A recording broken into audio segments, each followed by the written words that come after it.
In 2001, Keanu Reeves was filming the movie The Matrix Reloaded in California.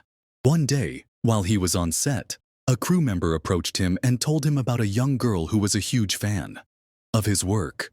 The girl, named Jamie, was going through a tough time in her life. Her parents had recently divorced, and she was struggling to cope with the emotional fallout. Jamie's mom had told the crew member about her daughter's love for Keanu Reeves's movies and how it had been a source of comfort for her during this difficult time. Keanu, being the kind and compassionate person he is, decided to take a break from filming and visit Jamie on set. When he arrived, Jamie was overwhelmed with emotion and couldn't believe that her idol was standing in front of her. Keanu spent several hours talking to Jamie, listening to her stories, and offering words of encouragement. He even gave her a signed poster and a hug, which brought tears of joy to her eyes. Jamie's mom later said that Keanu's visit had a profound impact on her daughter's life.